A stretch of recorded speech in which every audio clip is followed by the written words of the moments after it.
विष्णुर्वषट्कार भूत भव्य भवत प्रभु भूतकृत भूत वृद्भाव भूतात्म भूत भावनः. Very good afternoon to everybody. This is Srinivas working as a school student. My subject is physical science. Today I have come in front all of you to give very important notation to all of you, sir.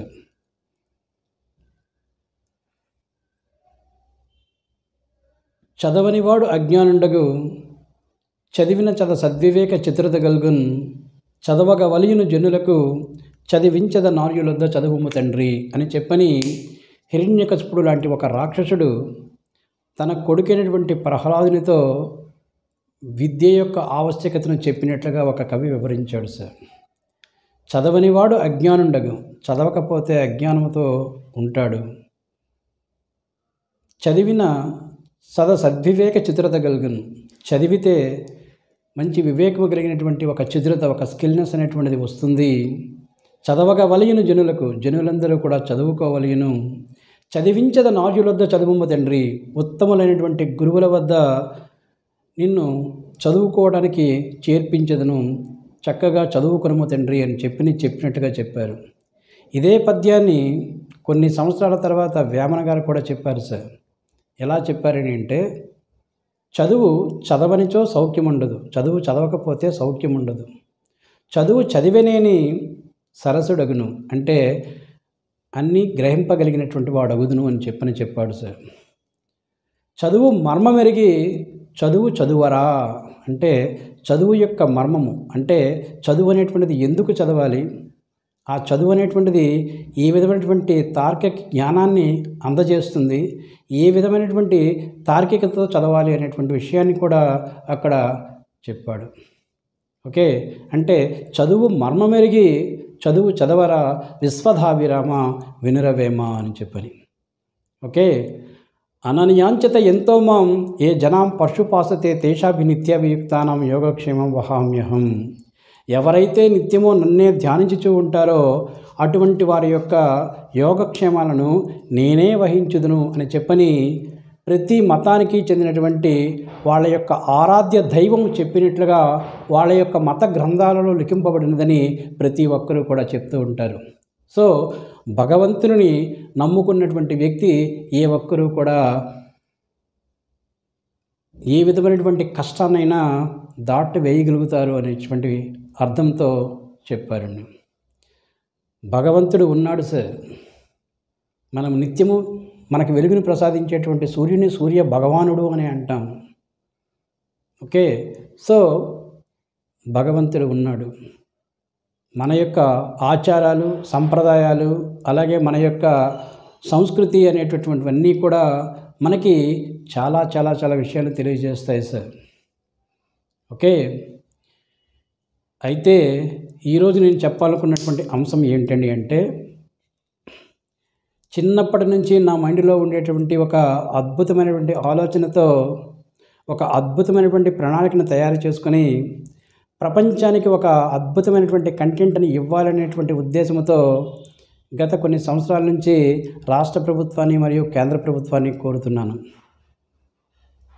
ఇప్పుడు నేను రేపు మార్చి 30వ తేదీ 2025వ సంవత్సరంలో వస్తున్నటువంటి విశ్వావసనామ సంవత్సరంలో నేను ఎంతవరకు కోరాను, నేను చెప్పాలనుకున్న కంటెంట్ని చెప్పగలగడానికి ఆ రోజుని ఒక వేదికగా, అంటే నా యొక్క యూట్యూబ్ ఛానల్ ఉంది కదండి, అంటే real script for English by BSR అనేటువంటి దాన్ని వేదికగా చేసుకొని ఆ రోజు చెప్పగలగడానికి అంకురార్పణ చేస్తున్నాను, తెలియజేయగలగడానికి చాలా సంతోషిస్తున్నాను. It is very very wonderful content sir.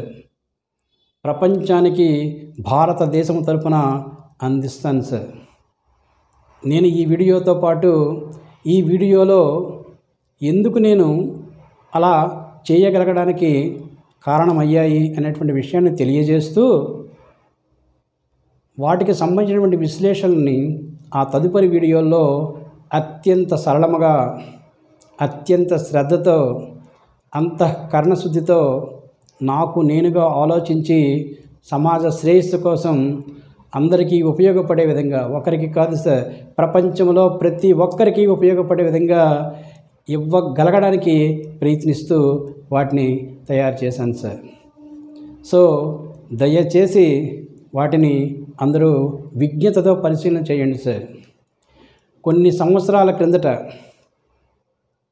ప్రపంచంలో అప్పటి ఉండేటువంటి ప్రజల యొక్క మనోభావాలకి వ్యతిరేకముగా, అంటే భిన్నముగా, భూమి చుట్టూ సూర్యుడు తిరుగుతున్నాడు అనేటటువంటి ఒక అంశానికి వ్యతిరేకముగా భూమి చుట్టూ సూర్యుడు తిరగటలేదు, సూర్యుని చుట్టూ భూమి తిరుగుతుంది అని చెప్పినటువంటి కోపర్నికస్ని ఉరి తీసేశారని చెప్పని చరిత్ర మనకి చెప్పినట్టుగా ఆధారాలు ఉన్నాయి సార్. అంటే ప్రజల యొక్క మనోభావాలకి వ్యతిరేకంగా ఎవరైనా చెప్తే వాళ్ళ యొక్క భావాలని జీర్ణించుకోగలిగేటటువంటి విజ్ఞత ప్రజలకి ఉండదు అనేటువంటి విషయము అది తెలియజేస్తుంది సార్. కానీ ఇక్కడ ఈరోజు మనము కోపర్నికస్ చెప్పినటువంటి దాన్నే మనము ఫాలో అవుతున్నాం. ఈరోజు నేను చెప్తున్నాను సార్, నేను ఏదైతే కంటెంట్ అనేటువంటిది ఇవ్వబోతున్నానో ఆ కంటెంట్ అనేటువంటిది మీ అందరినీ కూడా ఆలోచింపచేసే విధంగా చేస్తుంది. అదేవిధంగా నేను చెప్పినటువంటిది 100% యథార్థమైనటువంటి విధంగా నమ్మగలిగే విధంగా అది ఉంటుంది. అలా మీరు కూడా అలా ఆలోచించండి అని చెప్పి మనస్ఫూర్తిగా వేడుకుంటున్నాను సార్. అందరికీ కూడా విశ్వావసనామ సంవత్సర ఉగాది శుభాకాంక్షలు సార్. నేను కూడా మీ అందరి యొక్క శుభాకాంక్షలను ఆశీస్సులను కోరుకుంటూ నాకు ఆ ప్రేరేపితమైనటువంటి అంశాలని మీ ముందు కొన్నింటిని ఈ వీడియోలో ఉంచుతున్నాను సార్. నేను చెప్పిన ప్రతి వీడియో కూడా కంటిన్యూగా ఇక్కడికి వచ్చిన తర్వాత నేను చెప్పిందే సార్. ఇక్కడికి వచ్చిన తర్వాత నేను వీడియో లెంగ్త్ ఎంత ఉంది అనేటువంటి విషయాన్ని చూస్తానే తప్ప మిగిలిన ఏ విషయాన్ని పరిశీలన చేయను. చూసి చెప్పడం అనేటువంటిది నాకు అంతగా ఇంట్రెస్ట్ ఉండదు. అప్పుడప్పుడు కొన్ని విషయాన్ని మర్చిపోతూ ఉంటాను కూడా. అయినా కూడా చాలా చాలా చక్కగా చెప్పగలగడానికే ప్రయత్నం చేస్తూ మీకు వీడియోని అందిస్తాను. అందులో డౌట్ అనేది లేదు సార్. ఓకే, సో నాకు ఆ విధంగా ప్రేరేపించేటువంటి అంశాలని మీకు ఒక్కసారి వివరిస్తాను. ఒక్కసారి చూడండి సార్. మీ అందరికీ చెప్పినట్టుగానే నేను మొట్టమొదటి నుంచి చెప్తున్నటువంటిది నాకు ఆ విధంగా చేయగలిగిన కారణమైనటువంటిది ఈ వాక్యమే, I don't know I know. Okay, ఇక్కడ ఐ అనేటువంటిది మనకి తెలుగులో దాని అర్థము నేను. ఇది మనం హిందీలో కూడా ఏ విధంగా చెప్తామండి అంటే మై అని చెప్తాం.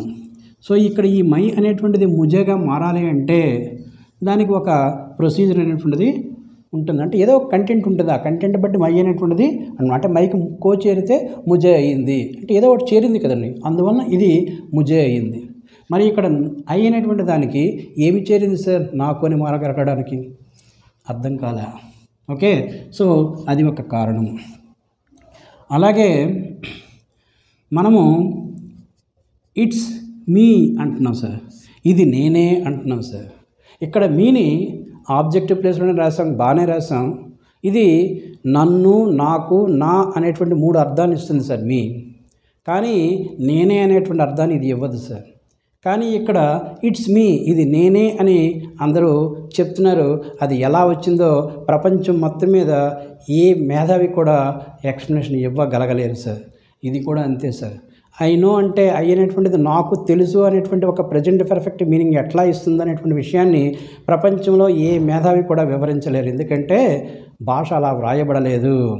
అది నా యొక్క వీడియోల్లో ప్రతి పిల్లవాడికి అర్థమయ్యే విధంగా అత్యంత సులభముగా, అత్యంత సరళముగా నేను ఎనాలిసిస్ చేశాను, ఎక్స్ప్లెనేషన్ ఇచ్చాను, దానికి రీజన్ చెప్పాను, అలాగే దానికి లాజిక్ కూడా చెప్పాను, వాటన్నిటితో పాటు క్లారిటీగా కూడా చెప్పని అందరూ కూడా ఒకసారి గ్రహించవచ్చు సార్.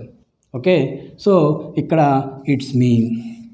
అలాగే ఇప్పుడు మనం జనరల్గా ప్రజెంట్ సింపుల్ చెప్పేటప్పుడు హీ, షీ, ఇట్ అనేటువంటి మనం చెప్తున్నాం. దీనితో పాటు డజ్ అనేటువంటి హెల్పింగ్ వర్బ్ వస్తుందని చెప్తున్నాం సార్. ఇక్కడ మనం ఎలా చెప్తున్నామండి అంటే ఇక్కడ హీని డజ్ అనేటువంటిది అనుసరిస్తుంది, షీని డజ్ అనుసరిస్తుంది, ఇట్ని డజ్ అనుసరిస్తుంది అని చెప్తున్నాం. ఎందుకండి అంటే మనము ముందు హీ రాసాము, తర్వాత డజ్ రాసాం, కాబట్టి హీని డజ్ అనుసరిస్తుంది అని చెప్పని అందరూ చెప్తున్నారు సార్. కానీ నిజానికి ఈ భాష ఎలా వ్రాయబడిందని అంటే ఇక్కడ హీని డజ్ అనుసరించట్లేదు సార్, డజ్ని హీ అనుసరిస్తుంది. జనరల్గా అనుసరించడం అంటే ఏంటి సార్? వెనక ఉండడం. వెనక ఉన్న వాళ్ళు అనుసరిస్తారు ముందు వాడిని. ఇక్కడ ఈ వాక్యంలో డజ్ అనేటువంటిది ముందుంది, దాని వెనుక హీ ఉంది. అంటే ఇక్కడ డజ్ని హీ అనుసరిస్తుంది. ఇక్కడ డజ్ అంటే రెండు అర్థాలు సార్, చేస్తాడు, చేస్తుంది. ఓకే, సో ఇప్పుడు చేస్తాడు అనేటువంటి అర్థం ఎప్పుడు వస్తుందని అంటే దీనిని హీ ఫాలో అయినప్పుడు డజ్ అనేటువంటి దానికి ఏ విధమైన మీనింగ్ వస్తుందని అంటే చేస్తాడు అనే మీనింగ్ వస్తుంది. అదే ఈ డజ్ని షీ ఫాలో అయినప్పుడు ఇది చేస్తుంది అనే అర్థాన్ని ఇస్తుంది. ఈ డజ్ని ఇట్ ఫాలో అయినప్పుడు ఇది చేస్తుంది అనేటువంటి అర్థాన్ని ఇస్తుంది. ఓకే, అంతెందుకు సార్, మనకి మన యొక్క పుస్తకాల్లో కూడా ఏం రాసిందండి అంటే హీ ఫాలోస్ డజ్ అని చెప్పి మనకి మన యొక్క ఇంగ్లీష్ పుస్తకాల్లో ఉంది. ఓకే, ఒక భాష ఎలా వ్రాయబడిందో చెప్పకుండా మనం భాషని బోధిస్తున్నాం సార్. దీని అర్థం ఏంటో తెలుసా అండి, అతడు అనేటటువంటిది అంటే అతడు అనేటువంటి వర్డ్గా తీసుకుని అనుకోండి. ఓకే, ఈ వర్డ్ అనేటువంటిది డజ్ని అనుసరిస్తుంది. ఓకే, ఇక్కడ హీ ఫాలోస్ అంటే అనుసరిస్తాడు అనేటువంటి అర్థం వస్తుంది అనుకోండి. ఓకే, సో హీ డజ్ని అనుసరిస్తాడు అనేటువంటి మీనింగ్ వస్తుంది. ఓకే, అంటే మనకి ఇవ్వబడినటువంటి సెంటెన్స్లో కూడా కరెక్ట్గానే ఉంది, కానీ మనము ఒక రాంగ్ నోటేషన్లో వెళుతున్నాం సార్. భాష అనేటువంటిది ఏ విధంగా వ్రాయబడిందో, how the language of English had been written, how we have to introduce and how we have to initiate the language. This is applicable to all the language sir, not only one language sir. ఎందుకంత నేను ఖచ్చితంగా చెప్తున్నాను అంటే నేను చెప్పేటటువంటి content English భాషకు మాత్రమే కాదు సార్, ప్రపంచంలో ఉండేటువంటి అన్ని భాషలకే వర్తిస్తుంది. అలాగే ఒక భాష నుంచి ఇంకొక భాషలోనికి మార్చగలగడానికి కూడా అది దోహదపడుతుంది. ఒక అత్యద్భుతమైనటువంటి కంటెంట్ సార్. ఓకే, తర్వాత ఇంకొకటి ఏంటని అంటే డన్. ఇప్పుడు సపోజ్ మనము ఇట్ ఈజ్ డన్ అని చెప్తున్నాం సార్, ఇది చేయబడినది అని చెప్తున్నాం. ఓకే, అలాగే job work is done here అని చెప్తున్నాం sir, job work is done here అని చెప్పని. సో ఇప్పుడు ఈ జాబ్ వర్క్ అనేటువంటి డన్ హియర్ అని చెప్పేటప్పుడు ఇక్కడ ఏం చెప్తున్నామని అంటే ఇక్కడ చేయబడుతుంది అని చెప్తున్నాం సార్, ఇక్కడ చేయబడినది అని చెప్పాం, ఇక్కడ చేయబడుతుంది అని చెప్పాం. అలాగే మనము చిన్నప్పటి నుంచి చదువుకునేటప్పుడు ఇలా ఉన్నది సార్, ఐ యామ్ డన్ అంటున్నాం సార్. ఇక్కడ డన్ ఏం చెప్తున్నామంటే యాడ్జెక్టివ్గా చెప్తున్నాం సార్. ఒక వెర్బ్ అనేటువంటిది ఒక యాడ్జెక్టివ్గా ఎలా మారిపోతుంది సార్, ఒక వెర్బ్ అనేటువంటిది దానికి ఎక్స్ట్రా ఇన్ఫర్మేషన్ ఇస్తే ఒక యాడ్వర్బ్ వస్తుంది తప్ప ఇక్కడ ఈ యొక్క వెర్బ్ అనేటువంటిది యాడ్జెక్టివ్ మీనింగ్ ఇట్టి పరిస్థితుల్లో ఇవ్వదు సార్. ప్రపంచం మొత్తం ఏం చెప్తుందని అంటే ఈ డన్ యాడ్జెక్టివ్గా చెప్తుంది సార్. ఈ 3 వాక్యాల్లో ఒక వాక్యమే కరెక్ట్. ఓకే, సో దానికి తగినటువంటి అనాలిసిస్ని, ఎక్స్ప్లెనేషన్ని, ఒక విశ్లేషణ నేను ఆ యొక్క వీడియోలో చాలా చక్కగా ఇచ్చాను సార్. ఖచ్చితంగా పరిశీలన చేయండి. ఎందువలన అంటే ఇది ప్రతి ఒక్కరూ విజ్ఞతతో ఆలోచించాల్సినటువంటి విషయం సార్. ఒక 10-15 నిమిషాల్లో నేర్చుకోవాల్సినటువంటి ఒక ఎస్సేని ఒక విద్యార్థి 10-15 రోజులు చదువుతున్నాడు సార్. ఎందుకండి అంటే అది అర్థం కాకపోయినా పరీక్షలో వస్తుంది అనేటువంటి ఉద్దేశంతో దాన్ని ఎలాగో ఒకలాగా నేర్చుకోవాలి, దాన్ని అసలు చెప్పాలి అంటే కంఠస్థం చేసేస్తున్నాడు సార్. సో ఒక భాషను కంఠస్థం చేయడం ఏంటి సార్, ఒక 14 సంవత్సరాలు విద్యాభ్యాసం చేసిన తర్వాత అంటే సుమారు 14 ఏంటి సార్, 10th క్లాస్ వరకు 10 సంవత్సరాలు, ఇంటర్మీడియట్ 2 సంవత్సరాలు, 12, ఆ తర్వాత డిగ్రీ 3, 15, ఆ తర్వాత ఇంకో 2 పీజీ 17 సంవత్సరాలు, కొంతమంది 18 సంవత్సరాలు. 17-18 సంవత్సరాలు చదువుకున్న తర్వాత కూడా వాడు ఏ భాషలో అయితే చదువుకున్నాడో ఆ భాషని మాట్లాడగలగలేకపోవడం అనేటువంటిది నిజంగా ఆ విద్యార్థి యొక్క దౌర్భాగ్యం సార్. అటువంటి అవకాశాన్ని ఎవరికి ఇచ్చారు అనేటువంటిది ఒక్కసారి ఆలోచించండి సార్. అక్కడ చదువుకున్నవాడు తెలివి తక్కువ వాడు కాదు సార్, తెలివి తక్కువ వాడైతే వాడు ఎలా చదువుకోగలుగుతాడు సార్. అంతెందుకు సార్ అంటే కొన్ని విషయాలు చెప్పకూడదు కాబట్టి ఆ చెప్పగలగడానికి నా యొక్క విజ్ఞత మరియు నా యొక్క సంస్కారం అడ్డొస్తున్నాయి కాబట్టి నేను ఇక్కడ పబ్లిక్గా వాటిని చెప్పకూడదు కాబట్టి చెప్పట్లేదు సార్. కానీ చాలా చాలా చాలా మార్పులు తీసుకురావాల్సినటువంటి అవసరమైనటువంటిది ఉంది సార్. చాలా చక్కనటువంటి విశ్లేషణతో ఆ వీడియోని పెట్టాను, ఖచ్చితంగా గమనించండి. ఇక్కడ ఇది ఎట్టి పరిస్థితిలో కూడా ఈ డన్ అనేటువంటిది యాడ్జెక్టివ్గా మీనింగ్ అనేటువంటిది ఇవ్వదు. అలాగే ఇప్పుడు ఇక్కడ కూడా చెప్తున్నాను సార్, హీ అంటే అతడు డజ్ని అనుసరిస్తాడని మనం చెప్తున్నాం. ఓకే, మనం ఎలా చెప్తున్నాం తెలుసా, అతడు అని చెప్పకుండా అతడిని డజ్ అనుసరిస్తుందని చెప్తున్నాం సార్. ఇక్కడ అతడు అతడిని మనము అతడు అని రాస్తే అతడు అనే చదవాలి, అతడిని అని రాస్తే అతడిని అని చదవాలి, అతడికి అని రాస్తే అతడికి అనే చదవాలి సార్. ఇది భాష సార్. ఓకే, సో ఇంకా కొంచెం చెప్పడానికి కొన్ని అంశాలు అనేటువంటివి ఉన్నాయండి. ఆ అంశాలు అనేటువంటివి మీకు నా యొక్క వీడియోల్లో నేను తెలియజేస్తాను. ముఖ్యంగా ఇక్కడ ఇంకొక విషయం చెప్పాలనుకున్నాను sir. Active voice and passive voice. నేను 9th క్లాస్కి వచ్చిన తర్వాత యాక్టివ్ వాయిస్, ప్యాసివ్ వాయిస్ అనేటువంటి మాకు ఇంట్రడ్యూస్ చేశారు సార్. ఇవి ఇంట్రడ్యూస్ చేసేటప్పుడు ఒక వాక్యాన్ని, ఒక యాక్టివ్ వాయిస్లో ఉండేటువంటి వాక్యాన్ని ప్యాసివ్ వాయిస్లోకి మార్చాలి అంటే అక్కడ సబ్జెక్ట్ ఏంటి, వెర్బ్ ఏంటి, ఆబ్జెక్ట్ ఏంటి, అది ఏ టెన్స్లో ఉందో గుర్తించాలి. ఆబ్జెక్ట్ని తీసుకొచ్చి సబ్జెక్టివ్ ప్లేస్లో ఉంచాలి. దానికి అనుగుణంగా ఒక హెల్పింగ్ వెర్బ్ తీసుకోవాలి. అది కంటిన్యూస్ టెన్స్ అయితే బీయింగ్ పెట్టాలి. ఆ తర్వాత మన యొక్క రూట్ వెర్బ్ ఏదైతే యాక్టివ్ వాయిస్లో ఉందో దాని యొక్క V3 ఫామ్ రాయాలి. ఆ తర్వాత బై రాసి అక్కడ సబ్జెక్టివ్ ప్లేస్లో ఉండేటువంటి ఆ యొక్క సబ్జెక్ట్ని తీసుకొచ్చి ఇక్కడ రాయాలి. ఇది మనం చెప్తున్నాం సార్. ఓకే. సో ఇలా ఇంత చెప్పిన తర్వాత కూడా మనం ఏం చెప్తున్నామండి అంటే ఆ యొక్క ఆబ్జెక్ట్ ఏదైతే ఉందో ఆ ఆబ్జెక్ట్ని తీసుకొచ్చి సబ్జెక్టివ్ ప్లేస్లో కూర్చోబెట్టి దాన్ని ఆబ్జెక్ట్గా పరిగణిస్తున్నారు సార్. అసలు యాక్టివ్ వాయిస్ నుంచి పాసివ్ వాయిస్కి ఎందుకు మార్చాలి అండి అంటే యాక్టివ్ వాయిస్లో ఉండేటువంటి ఆబ్జెక్ట్కి ప్రయారిటీ ఇవ్వాలి అంటే మనం దాన్ని తీసుకొచ్చి సబ్జెక్టివ్ ప్లేస్లో కూర్చోబెట్టి దాన్ని సబ్జెక్ట్ చేయాలి సార్. అలా సబ్జెక్ట్ చేయకుండా మళ్ళీ దాన్ని ఆబ్జెక్ట్ అని చెప్తే దానికి మనం దానికి ప్రయారిటీ ఇచ్చినట్టు అవుతుంది సార్. ఓకే. సో ఒక వాక్యం నేర్చుకోవాలంటే ఇంత ప్రయాస అనేటువంటిది విద్యార్థి పడాలా? ఓకే.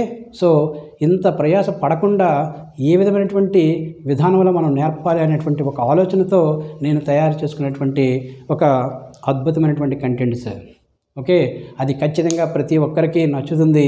ఏ ఒక్కరూ కూడా నా యొక్క కంటెంట్ని వ్యతిరేకించగలగడానికి అవకాశం అనేటువంటిది కూడా నేను ఎవరికి ఇవ్వను సార్. ఓకే.